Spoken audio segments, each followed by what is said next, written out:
Welcome to Thrive Radio. I'm your host, Amy Montgomery, entrepreneur and digital marketing agency owner. Today, my guest is Perry Trevithick. He is the CEO of Scaling Up Coaching. He's helping business owners who are struggling to make enough money, create more profits, and cash flow. Perry, welcome to the podcast. Thank you, Amy. I appreciate it. Yeah. What was your journey in becoming a business mentor? Well, good question. I like to think that I think strategically, and that I'm good at seeing the key factors that determine success. And even when I watch football, I don't know if I'm right, but I think I can figure out what is going to help one team win versus another. But so I've always been a strategic planning and strategy setting, and I like to think that I communicate well with people, and that I'm a good problem solver. So all those things kind of came together to be a good business mentor and coach. I love that. So in walking through your journey in building your business and everything that got you to where you are today, what are you grateful for? Well, I've had a lot of people along the way who've sewed a lot into me. Every step along the way of my career, there's always somebody who I like to think they saw potential in me and trained me for the next position, for the next level.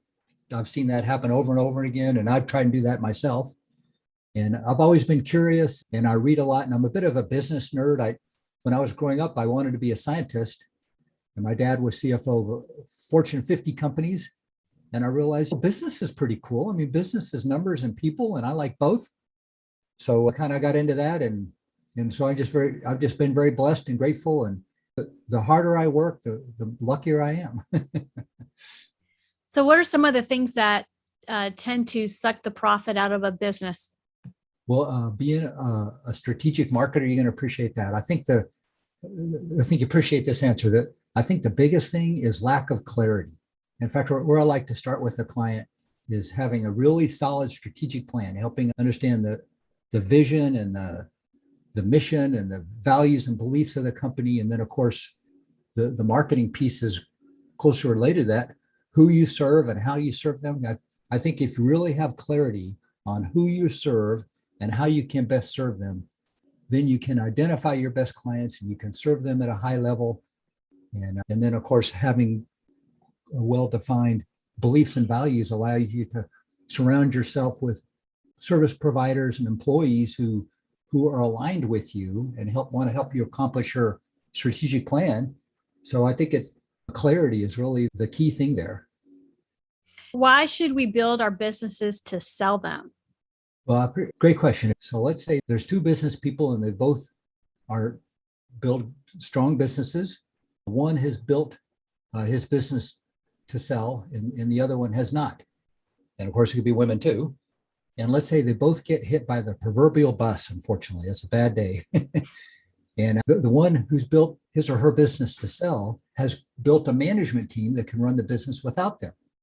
And so in that case, the family is grieving the loss of their loved one, but the business keeps running. And then the family can decide, well, maybe we'll just get monthly or quarterly checks from the business and let it continue. Or there's an organized process that they can use to sell it and cash out.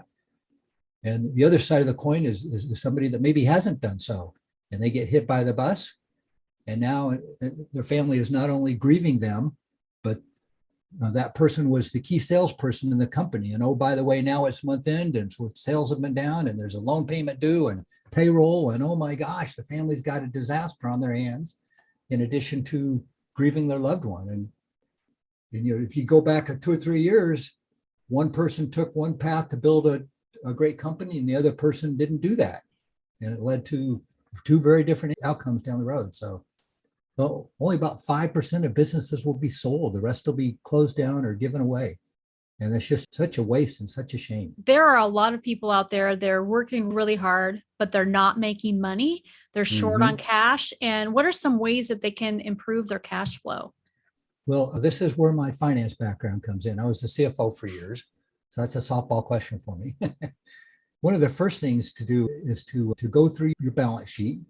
And one thing I see over and over again with clients, in fact, I realized I had to take my own medicine because I wasn't doing what I was telling my clients to do, is to collect on what people owe you. You've sold goods or services, you probably put money out, or certainly effort, and then you have receivables on your books because somebody's not paid you. So you have to figure out how to get that money in and hopefully still maintain the relationship. And maybe sometimes you don't want to, but get that money into your bank and then take steps to make sure that doesn't happen again.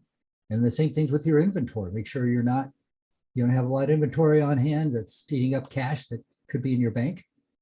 And I'm always amazed with a lot of clients I work with that I'm able to find my fee just going through their bank statement. I go through the bank statement with the owner and we look for expenses that aren't absolutely necessary.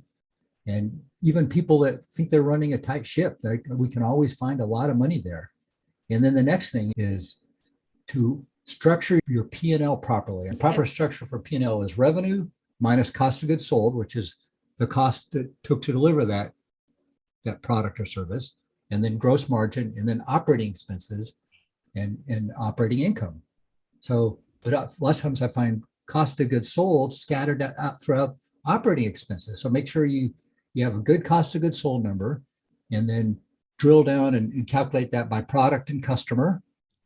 And so if you do all those things, you can cut your expenses, you can grow your margins, and then you're ready to grow sales. Because if you try and grow sales, but you don't really know your margins, you could actually hurt yourself. How do you determine your business is profitable, and what can you do to find if it's not? Well, that's a great question. And a lot of that was found in the previous answer, is really just to go through your income statement and make sure you really understand your margins. One thing I find with a lot of clients is about 30% of their customers, and this is pretty common among businesses, 30% of their customers aren't profitable. It can be a path to make those customers profitable. That's one thing. And maybe there's some that you're willing to carry, but that really hurts your margins when you have such a big part of your customer base that is actually costing you money. So one of the lowest hanging pieces of fruit I see is that there's almost always room to raise your prices, especially if you have a strong, and being a marketer, you're good at this, a strong, unique selling proposition, something that allows you to differentiate yourself from your competitors and why they should choose you over them. And you're not just competing on price.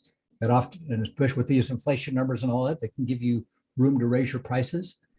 And say you raise your prices 10% and you lose 5% of your customers, where your gross profit still goes up 5%. And there's less stress on your company because you're taking care of less customers. So those are some of the things that you could do in relatively short order to get back in the black. So why do you believe culture is strategic? Well, I think culture is the only true long-term strategic advantage that you can maintain. Even if your business is built on products that have patents, those patents will eventually run out. Yeah. Nobody talks about that. Yeah, that's right. But culture has to deal with the values and the beliefs of the people in the company. So that's where you start with your strategic plan, and then you hire and analyze your people based on that culture. In fact, I like the way Jack Welch does it. He has a 4-quadrant analysis like we've all seen, and he would rate people based on culture fit and performance. And so even if you're a high performer, but you're not a good culture fit, you got booted out of the company. And that's a good way to make sure your culture stays strong. And your culture really is about how people treat each other, how they perform on the job, what's acceptable and what's not acceptable. So if your culture is that people are accountable, they're kind to each other and to customers, plus it makes it a lot more fun to be at work when you have a positive culture and high quality people who are all going the same direction. How do you help business owners create a better plan for their business? Creating, I think, really a strong strategic plan, and then implementing it. It's funny. The Harvard Business Review did a study, and 89% of senior executives they talked to said that the results of the strategic plan weren't worth all the work they put into it. And I say that's because they didn't implement it. If they had, they would be. So don't just stick the strategic plan in your desk, which is what I see most companies do. It is up in the CEO's desk. Take it out. Of course, if you're, like I said, if you hire and motivate and promote your employees, unfortunately, if you fire them, you use the beliefs and values of the company to help you decide who should stay and who should go. And you have people that are all pulling in the same direction. And along with that, everybody in the company should know what their strategic plan for the company is and how their job fits in fulfilling it. And I was thinking, most businesses probably don't operate that way, but how many sports teams would allow their players to hit the field and not know the game plan and their job in fulfilling it? So high school football teams are doing this well, but a lot of pretty good sized companies don't do it well. That's crazy. It's a lot like going out and buying books and reading them, but not implementing them. Exactly right. Collecting knowledge. That's called being inept. And I'm probably inept sometimes too, but it's not a good thing. Yeah. You know what to do, you have to do it. Right, right. So can you share some of your client success stories with us? Sure. Well, I'll tell you one. When I was an employee actually of this bank in Idaho, and the thing that was most impactful is that we implemented a new profitability system. So it took information from our different banking systems and our accounting system and all put it together so we could calculate profitability by product and by customer. And along with that, the company was making a real effort to create a culture of focusing on profitability and accountability. And as a result of all that, profits more than doubled. And shortly after that is when the big crash hit in the banking world in 2007 and 8. And what would happen is the FDIC would close down a bank on Friday. Of course, it was all arranged ahead of time. They'd tell everybody, okay, this bank is closed, and the customers of this bank are now customers of this new bank. So the bank that I helped make this transformation was the new bank, and they had wanted to grow. They were in Idaho, and they wanted to grow into Oregon, the neighboring state. And they were able to grow like crazy because they just kept absorbing all these banks because they were so well run and so profitable. So ultimately, the investors made, I think, probably 8 or 10 times their investment, largely because we put those things in place. And I've got a client now, a software client, who's far more than tripled his profits. One time he was down to 10 hours. I think he's more than that now, but he's not working 80. And we're just about at an inflection point for the company. And he's got a plan he's built his company so he could sell it even today if he wanted to. So those are some satisfying stories. If you were able to give yourself one piece of advice when you first started out, what would it be? Well, it's now I am very much a free market guy. I think sometimes when government gets involved, it makes things worse. So this is not a plea for government intervention, but it would be to look at the big picture and to think about how circumstances can affect you and your career. I know more than, like I said, I worked in banking, and I remember one particular bank I worked at, I was working very long hours. The bank started as a credit union, and they became a bank and became a stock bank. And my dad told me he had been CEO of some Fortune 50 companies. And he said, here's what's going to happen. You're going to work 80 hours a week for the next couple of years, and then the bank's going to get sold. And everybody above you is going to be a millionaire, and you'll get a few weeks pay and a pat on your back. That's about what happened. And I realized, that didn't serve me or my family. And it's interesting. We have the great resignation going on now. I think a lot of people are realizing, hey, and again, I'm a free market guy, but look out. I don't want to say to be selfish, but be strategic, look out for the long run, make sure what you're doing is going to serve your long-term interest and your family. And so those are the things I'd tell myself. I love it. So, Perry, if there are people that are listening that would love to get a hold of you to work with you, what's the best way to contact you? I appreciate that. My phone number is 703-835-6932, or my email is perry@solvingtheprofitpuzzle. And I've got two websites, solvingtheprofitpuzzle.com or scalingupcoaching.com. Perfect. And I'll put those links down below. Yeah, thank you. Yeah. Thank you. Thank you so much for coming on and sharing your expertise today. You're welcome. I enjoyed talking with you. Thank you. Yes, definitely. And if you're listening, you want more information about this particular podcast or upcoming shows, you can visit acalltothrive.com. Thank you, everyone, and have a wonderful week. You too.